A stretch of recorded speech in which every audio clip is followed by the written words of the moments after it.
What's the first thing that pops into your mind when you think about workers being exploited? In the Green American magazine article, they highlight that most likely we think of shadowy factories in faraway places like China or Bangladesh, where exploited workers are packed into small spaces with their machinery, breathing in dust-filled air and working 14 to 18 hours days with poverty-level wages. There have been a lot of news articles and stories shining a light on the injustices taking place overseas. America is a beacon of freedom and an outspoken human rights defender. So your mind might not readily turn to the exploitation happening right outside your door. Unfortunately, companies exploiting labor right here in America is more prevalent than you think. We want to shed some light on this issue and go over the spectrum of exploited workers, the benefits of a fair work environment, and some future actions and resources that can help us approach this critical issue. So I want to show a portion of a video that talks about a couple ways workers are being exploited. Unpredictable scheduling. Millions of you are subject to just-in-time scheduling, in which you discover your schedule with little or no advance notice. Over 40% of younger retail workers with hourly wages report receiving their schedules with 1 week or less notice. Unpredictable scheduling puts you at the whim of your employer and prevents you from planning for childcare, attending school, or holding down a second job. It also causes high levels of stress, and it prevents millions of working families from gaining financial stability and building wealth. It's time for Congress to enact a fair work week law requiring employers to send out schedules 2 weeks in advance or pay extra for last-minute changes. Now onto the illegal tactics that have become standard practice. Fourth, wage theft. Employers steal from you by working you off the clock, paying you below minimum wage, or not paying for overtime. A study of just 3 cities found that employers stole $3 billion in wages from low-wage workers in just a single year. On that basis, researchers estimate $50 billion is stolen from the country's low-wage workforce every year. Many of them, as a result, have to rely on public assistance. Sorry, I know it cuts off right there. Third. Okay. So I like this video because I think it does a good job of showing 2 different situations on the spectrum of worker exploitation. In reality, there are a lot of different ways that workers can be taken advantage of from their employers.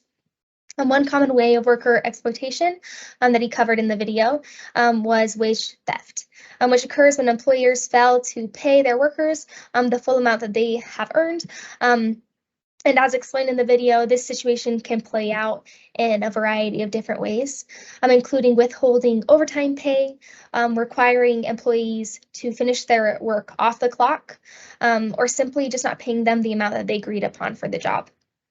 Another way that wage theft can occur is when employees are asked to perform additional tasks that are not covered in their job description.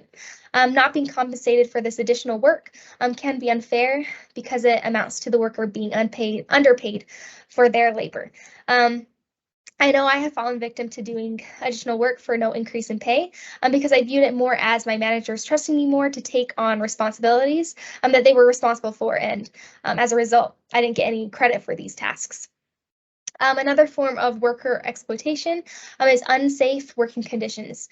Many employers, particularly in industries such as like construction and manufacturing, fail to provide their workers with safe working environment. This could lead to serious injuries and even fatalities that can take them out of the workforce and really affect them, obviously. Workers are also exploited when employees discriminate against workers based on their race, gender, age, and other characteristics.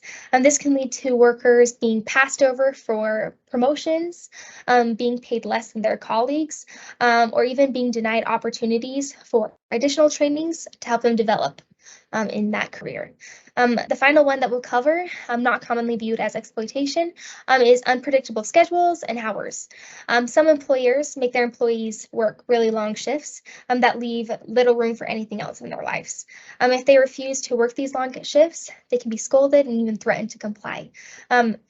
Many companies will even withhold hours because they don't comply to the schedule that they have set for them. The effects of worker exploitation are far-reaching and devastating. Workers, especially those who are in low-paying or insecure jobs, may be particularly vulnerable to exploitation because they may not have the knowledge or resources to stand up for their rights. Some workers might be afraid to speak out about their working conditions for fear of losing their jobs or even being treated unfairly. And many don't speak out because they don't know their worker rights. All of these forms of worker exploitation are unacceptable and can have serious consequences, not only for the workers, but also their families. It is important for people to be aware of the different ways in which workers can be exploited because it can help them recognize that they are being exploited themselves. This allows them to be able to take the steps they need to protect themselves and their loved ones. I know I have been in some of these situations where I wasn't aware that I was being treated unfairly, so I didn't speak out about it. So it's so important for you to know what your rights are as a worker so you can recognize when you are put in these situations. Being aware can also help people become more aware of the working conditions of others and push them to support efforts to improve these conditions and protect workers. It can also help people to be more empathetic and compassionate to workers who are facing these difficult situations and possibly help advocate for them. Okay, so I'm going to be talking a little bit more about where does exploitation happen, specifically in America. A big one is the prison system. Another very large one is immigrant labor, but exploitation can really happen all over, any place you work, corporate workplace, any smaller workplace. Exploitation is no one's uh, unbound by it, I guess. So here is a 2017 EPI report titled "Employers Steal Billions from Workers' Paychecks Each Year." And a couple of key findings from this report were that 2.4 million workers report being underpaid being paid under state or federal minimum wage in the top 10 most populous states. A lot of this data is taken from the top 10 most populous states, and then they spread it out to assume percentages over the whole country. Those wages that were being underpaid amounted to $8 billion in total from those 2.4 million workers.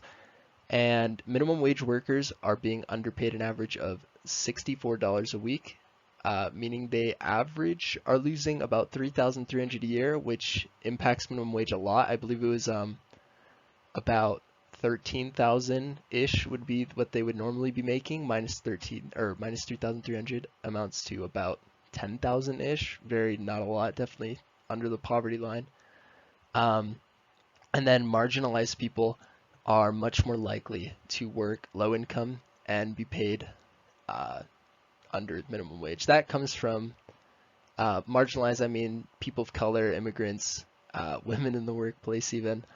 A lot of that comes to a lot of these people are more likely to be working minimum wage jobs for a variety of reasons, but that's also part of it. And then here is a screenshot I took from the study that says far fewer workers would be in poverty if their employers paid them the legal minimum wage. If you look at the bottom left, you can see that it takes the total number of minimum wage eligible workers and then the ones that are being paid less, and you can see that the share in poverty is 6.9% for all minimum wage, and then 21.4%, significantly higher for those being paid less than minimum wage.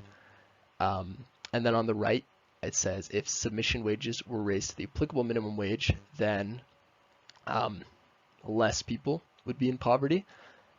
It's quite a bit more for the people being paid less than minimum wage, 517,000 to 358. And the shares of workers in poverty go down significantly, and the change in share in poverty also goes down significantly. So two of the big ones in America when people talk about worker exploitation is prison labor and immigrant labor, specifically undocumented immigrants, but all immigrants in general. Starting with prison labor, the 13th Amendment actually still allows for slavery, meaning $0 for your work, not getting paid anything. Certain states have disavowed the 13th Amendment of not allowing for this. As you can see, this chart on the bottom left talks about, or it shows the minimum wage for incarcerated workers in each state. And if you look at the South, most of the South, not all of it, most of the South, Nevada and Maine, I believe, are $0 minimum wage, which would be slavery. But all the other states are not much better. If you look, the highest one only goes to about 31 cents to 35 cents minimum per hour, very low. The average, national average, is only 13 to 52 cents an hour for incarcerated workers, so not great. And then looking at immigrant labor, a lot of this comes because undocumented immigrants, they don't have a lot of rights, especially with work in this country, even though lots of industries rely on undocumented immigrant work to fill positions and get work done. Because of this, they often have unclean work and living environments, much lower wages, abuse in the workplace, and a lot of undocumented immigrants fear speaking up due to threat of deportation. So here I have the top 10 companies for workers. These are just rated from Forbes on best overall places to work. And here's the same thing, but for employee satisfaction. And lastly, is it profitable to treat your workers well? With the recent COVID things and worker shortages, a lot of people are thinking that the best talents are going to be picked up by the places that treat workers the best. Annie talked about workers being taken advantage of or exploited, while Jonah spoke of companies who do the opposite.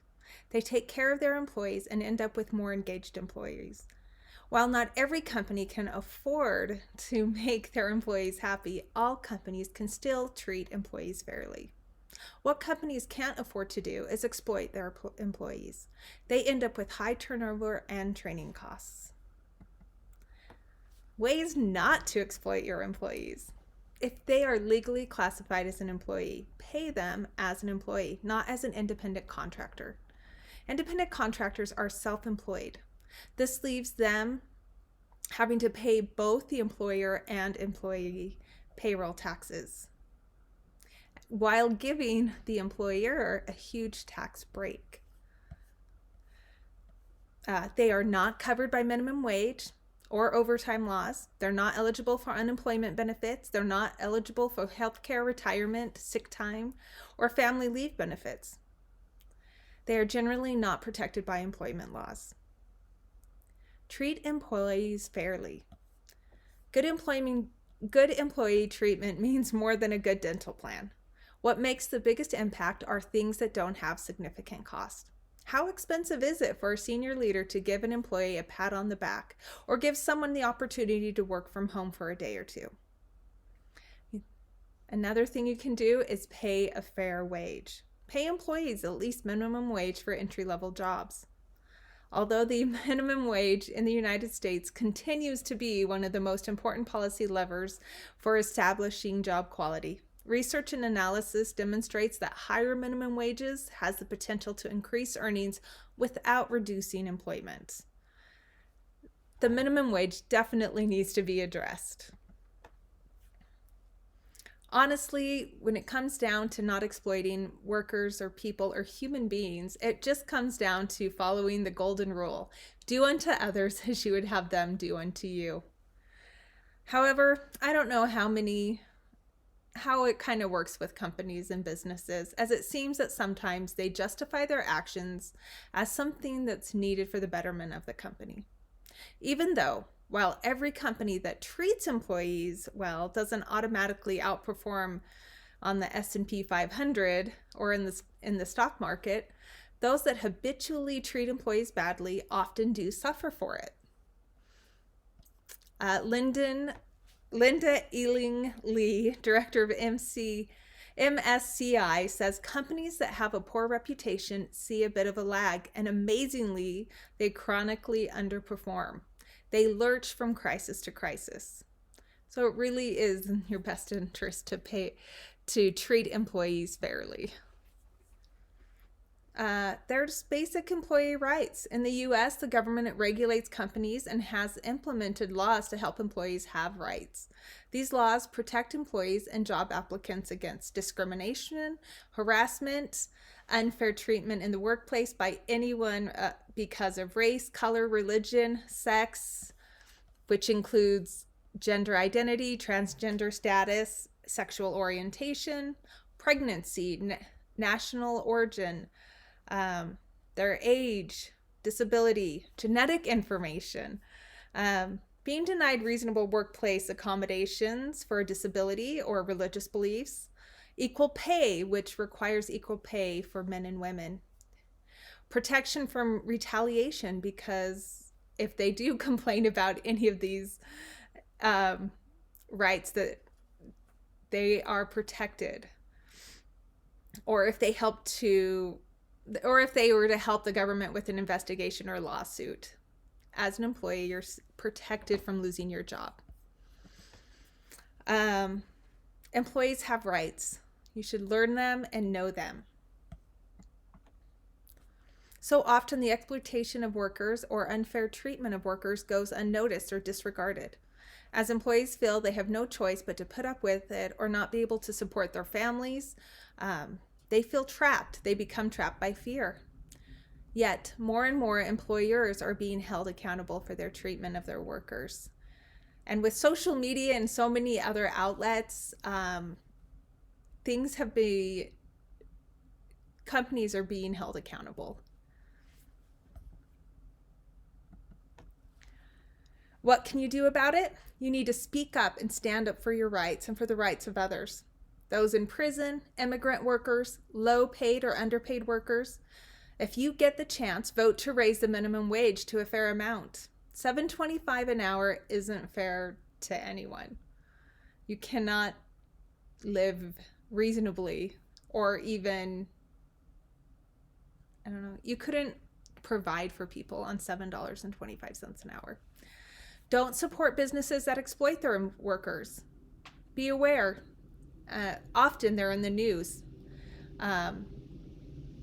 Obviously you want to make sure that those are real sources, but you can make a difference by not supporting businesses or being aware and helping others get out of those situations. It really comes down to you. Just remember, you can make a difference. Thank you.